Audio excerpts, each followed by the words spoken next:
Bismillahirrahmanirrahim. Pembahasan kita kali ini adalah masih lanjutan dari pembahasan terdahulu, yaitu mengganti huruf hamzah dengan huruf ya atau dengan huruf waw. Hamzah dapat diganti dengan huruf ya atau huruf waw dengan beberapa syarat. Di antara syarat-syarat tersebut adalah yang pertama, manakala hamzah tersebut terletak setelahnya alif zaidah pada wazan mafa'ilu. Jadi lafadznya ini adalah berupa jamak taksir yang berbentuk sighat muntahal jumu yang mengikuti wazan mafa'ilu atau yang serupa dengan wazan mafa'ilu tersebut, baik dalam hal jumlah huruf ataupun posisi harokatnya. Selanjutnya, syarat yang kedua adalah manakala hamzah yang ada pada kalimat tersebut bukanlah merupakan huruf asli. Jadi hamzah ini adalah merupakan perubahan bentuk dari huruf yang lainnya.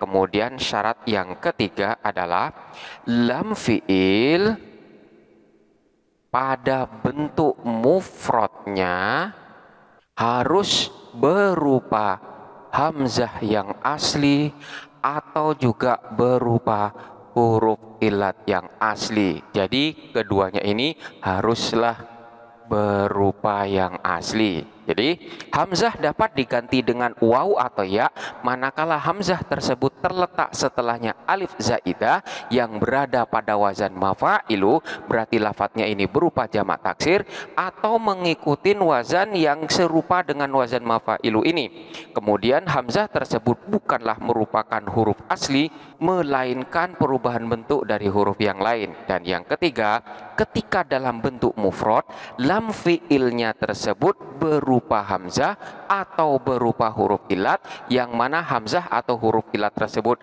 adalah huruf asli. Contoh-contoh yang kita bahas adalah lafadz khotoya yang pada asalnya berupa lafadz khotoyiyu yang bentuk mufradnya adalah khoti'ah, khoti'atun. Lafadz khotoya asalnya adalah khotoyiyu yang bentuk mufradnya khoti'ah. Yang pada proses selanjutnya lafadz khotoyiyu yang merupakan asal daripada lafadz khotoya itu nanti akan berubah menjadi lafadz khotoiyu.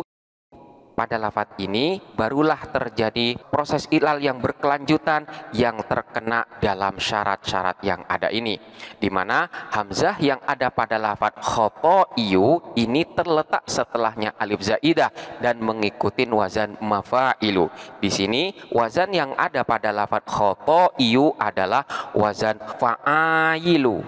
Jadi asalnya adalah khotoiyu, wazannya adalah fa'ailu. Selanjutnya yang kedua, hamzah yang ada pada lafadz khotoiyu itu bukanlah merupakan huruf asli, di mana hamzah itu adalah merupakan perubahan bentuk dari huruf ya. Dan ketika bentuk mufradnya lam fi'ilnya ini berupa huruf hamzah asli atau huruf ilat.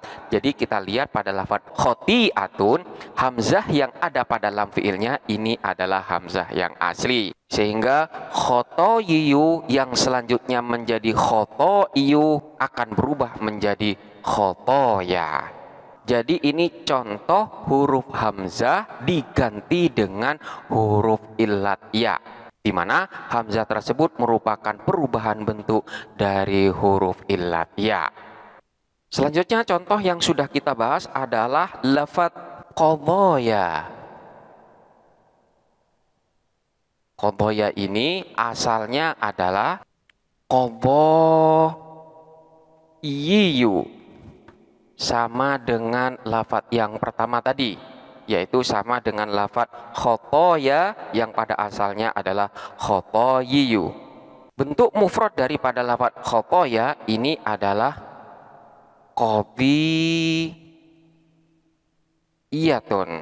Jadi qadiyatun di sini asalnya adalah qadiyah.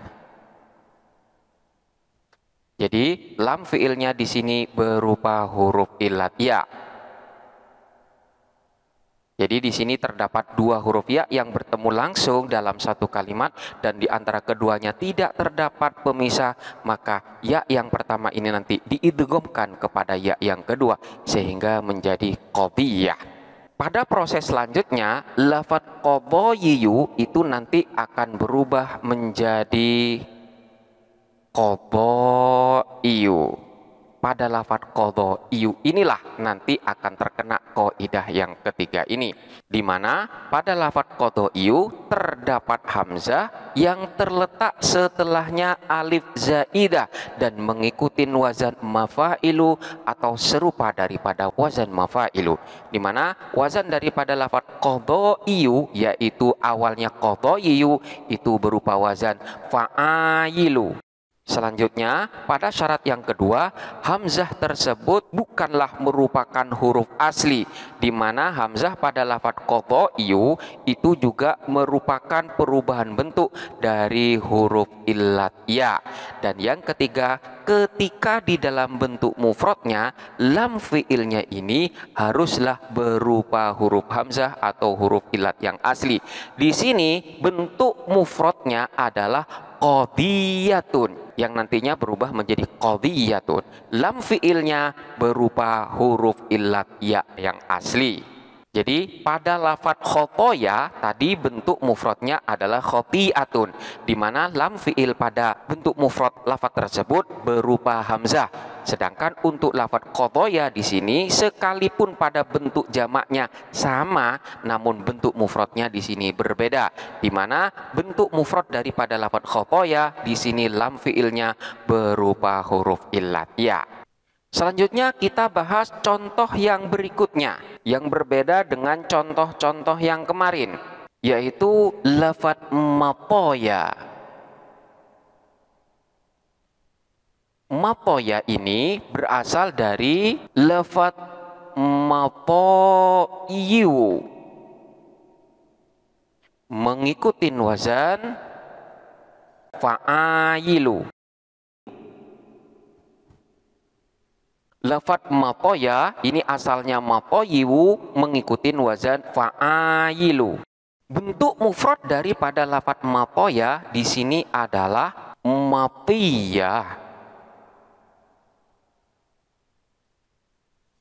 Mapiyatun yang pada asalnya adalah mapiyatun. Jadi mapiyatun terdapat dua huruf ya yang berkumpul di dalam satu kalimat dan di antara keduanya tidak ada pemisah, di mana ya yang pertama di sini sukun dan ya yang kedua di sini berharkat. Maka ya yang pertama diidghamkan kepada ya yang kedua sehingga mapiyatun menjadi mapiyatun. Selanjutnya mari kita proses dari bentuk jamaknya, di mana lafadz mapoya ini pada asalnya adalah mapoyiwu. Bagaimana proses lafadz mapoyiwu menjadi mapoya? Prosesnya adalah lafadz mapoyiwu di sini terdapat huruf ya yang terletak setelahnya alif zaidah dan di sini bentuknya jamak mengikuti wazan mafailu yang dalam hal ini mengikuti wazan yang serupa dengan wazan mafailu, di mana ketika dalam bentuk mufrad ya tersebut adalah merupakan ya huruf mat karena dia dalam keadaan sukun dan terletak setelahnya harkat kasroh. Jadi bentuk mufradnya mapiyatun, ya-nya di sini adalah huruf mat. Jadi ya yang ada pada bentuk jamak ketika berbentuk mufrad adalah merupakan huruf mat, sehingga ya ini akan dirubah menjadi huruf hamzah, maka matoyiwu menjadi mapoiwu. Selanjutnya, harkat daripada hamzah ini diganti dengan harkat fathah dalam rangka untuk meringankan bacaan. Jadi, lafaz mapoiwu menjadi mapoawu. Maka selanjutnya, waw ini akan dirubah menjadi alif. Kenapa? Karena di sini terdapat huruf waw yang berharkat jatuh setelahnya harkat fathah, sehingga menurut kaidah waw di sini pun harus diganti dengan alif, maka mapoawu akan berubah menjadi mapoa. Maka berkumpullah 3 huruf alif, di mana huruf alif yang pertama adalah huruf alif yang terletak setelahnya huruf po, dan selanjutnya adalah hamzah yang diserupakan dengan huruf alif, dan yang ketiga adalah huruf alif yang ada di akhir. Maka hamzah ini pun akan dirubah menjadi huruf ya, sehingga mapoa berubah menjadi mapoya. Sekali lagi, lafaz mapoya asalnya adalah mapoyiwu. Kenapa lafaz mapoyiwu itu kemudian berubah bentuk pada akhirnya menjadi mapoya? Prosesnya adalah karena di sini terdapat huruf ya, di mana huruf ya di sini terletak setelahnya alif zaidah pada wazan yang serupa dengan wazan mafailu, dan ia ini ketika di dalam bentuk mufradnya dia itu merupakan huruf mat. Jadi ya yang terletak setelahnya to itu adalah huruf mat, di mana pada bentuk mufradnya ya di sini dalam keadaan sukun dan terletak setelahnya harkat kasroh. Oleh karena itu ya ini pun haruslah diganti dengan hamzah, maka mapoyiwu menjadi mapoiwu. Selanjutnya, harkat hamzah yang pada asalnya kasroh ini dirubah menjadi fathah dalam rangka untuk meringankan bacaan, sehingga jadilah lafaz mapoawu. Selanjutnya adalah waw ini akan diganti dengan alif. Kenapa?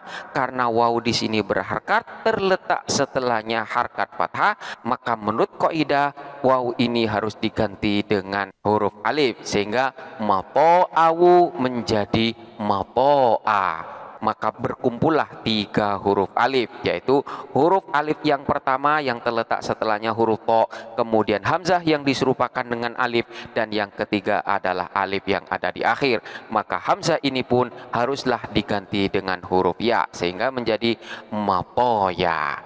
Ini adalah proses di mana lafaz mapoyiwu pada akhirnya berubah menjadi mapoya. Dalam bahasa Arabnya, proses iklal dari lafaz mapoya tersebut adalah mapoya asluhu mapoyiwu ala wazni fa'ayilu. Ubdilatil ya'u hamzatan liwuku'iha ba'da alifin zaidatin ma'a kauniha maddan fil mufradi fasara mapoiwu.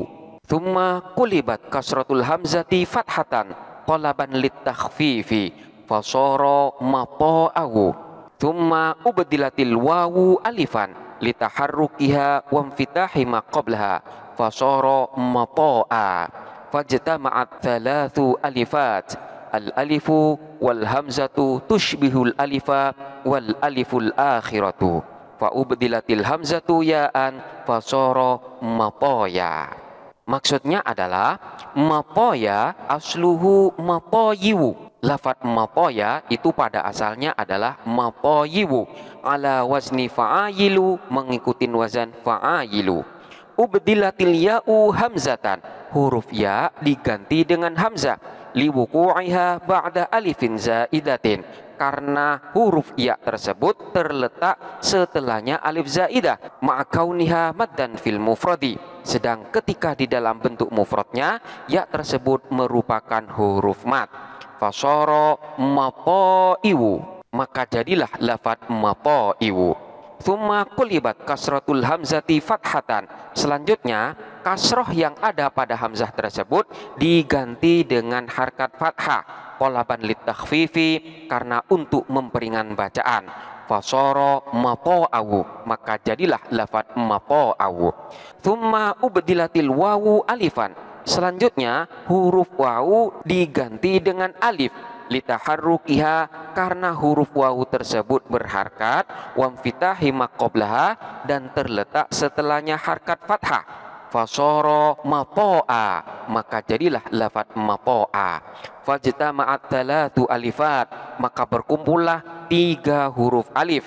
Al alifu wal hamzatu tushbihul alifa wal aliful akhiratu, yaitu huruf alif dan selanjutnya huruf hamzah yang menyerupai alif, dan yang terakhir adalah huruf yang ada di akhir kalimat. Fa ubdilatil hamzatu ya'an, maka huruf ya diganti dengan hamzah, fasara matoya, maka jadilah lafadz matoya. Ini adalah proses iklal dari lafadz matoya yang pada asalnya berupa matoyiwu, yang pada asalnya ketika berbentuk mufrad lam fiilnya berupa huruf ya yang asli. Contoh selanjutnya adalah lafadz harawa. Harawa ini pada asalnya adalah haro'iwu, mengikuti wazan fa'ailu. Jadi harawa pada asalnya haro'iwu, mengikuti wazan fa'ailu. Bentuk mufrad daripada lafadz harawa itu adalah hirawatun. Bagaimana lafadz haro'iwu pada akhirnya akan berubah menjadi harawa? Maka prosesnya adalah lafadz harawa ini pada asalnya adalah haro'iwu. Maka di sini terdapat huruf wawu yang terletak setelahnya harkat kasroh. Maka wawu di sini pun akan diganti dengan huruf ya, sehingga haro'iwu akan berubah menjadi haro'iyu. Selanjutnya, harkat kasroh yang ada pada hamzah ini diganti dengan harkat fathah dalam rangka untuk meringankan bacaan, sehingga haro'iyu berubah menjadi haro'ayu. Maka selanjutnya huruf ya ini pun harus diganti dengan alif. Kenapa? Karena huruf ya di sini berharkat dan terletak setelahnya harkat fathah. Maka haro'ayu akan berubah menjadi haro'a. Maka berkumpullah 3 huruf alif, yaitu huruf alif yang pertama yaitu terletak setelahnya ro, kemudian hamzah yang menyerupai huruf alif, dan yang ketiga adalah huruf alif yang terakhir. Oleh karena itu hamzah ini akan dirubah menjadi huruf wawu, sehingga haro'a menjadi harowa. Atau di dalam penulisan yang lain, alif yang ada di akhir ini bolehlah bentuknya dirubah menjadi alif yang berbentuk iya semacam ini, karena memang pada asalnya alif itu merupakan perubahan bentuk dari huruf ya. Jadi boleh ditulis semacam ini atau boleh pula ditulis semacam ini. Jadi harawa.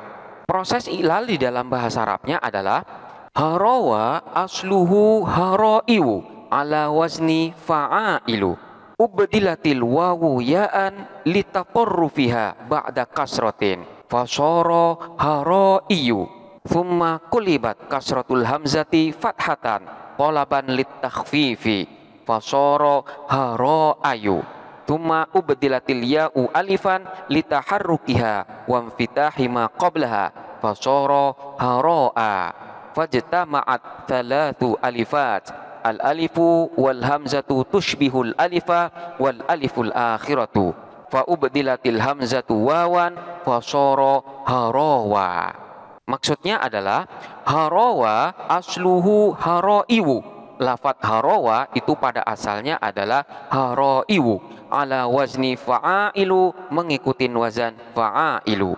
Ubdilatil wawu ya'an, huruf wawu diganti dengan ya, litaqarrufiha ba'da kasratin, karena keberadaan daripada huruf waw tersebut berada di ujung atau di akhir dari suatu kalimat, sementara posisinya terletak setelahnya harkat kasroh.